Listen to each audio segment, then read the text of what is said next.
আজকে দুপুরবেলা রান্না করেছি গুচি মাছের দো পেঁয়াজু। আর এই মাছটা আবার সব কিছুর সাথে খেতে ভালো লাগে না, এটা একটু ভিন্নভাবে প্রসেস করে রান্না করলে এর টেস্টটা হবে দ্বিগুণ। আজকে আপনাদেরকে এরকমই একটি দুর্দান্ত রেসিপি শেয়ার করব, এইভাবে বাসায় তৈরি করে দেখবেন। আজকের রেসিপিটি আপনাদের জন্য থাকছে খুবই সহজভাবে, পুরো রেসিপিটির সাথেই থাকবেন, আশা করছি আপনাদের কাছে ভালো লাগবে। পেঁয়াজও রান্না করার জন্যই প্রথমে আমি চুলার মধ্যে একটি প্যান বসিয়ে নিয়েছি, এর মধ্যে দিয়ে নিচ্ছি 1/4 কাপ পরিমাণ রান্নার তেল।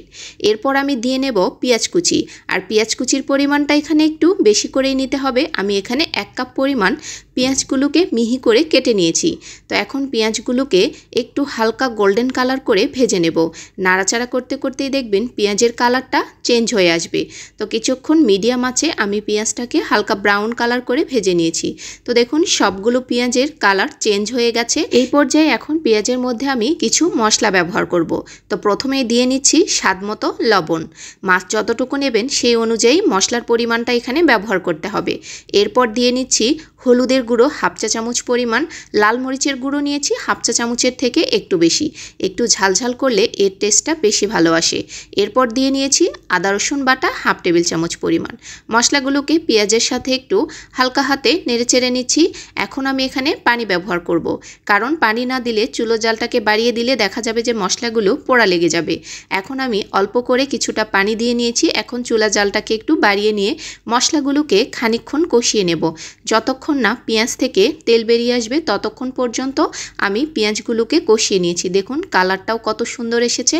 তো এখন এই পর্যায়ে আমি কেটে ধুয়ে রাখা গুচি মাছগুলোকে দিয়ে নেব। আর মাছগুলোকে ভালো করে পরিষ্কার করে ধুয়ে আমি লবণ দিয়ে এগুলোকে আরও 2 থেকে 3 বার ধুয়ে নিয়েছি।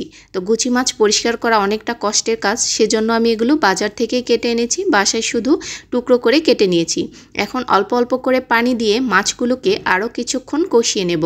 গুচি মাছের এই দো পেঁয়াজা দিয়ে গরম গরম ভাত খেতে অনেক বেশি মজা লাগে।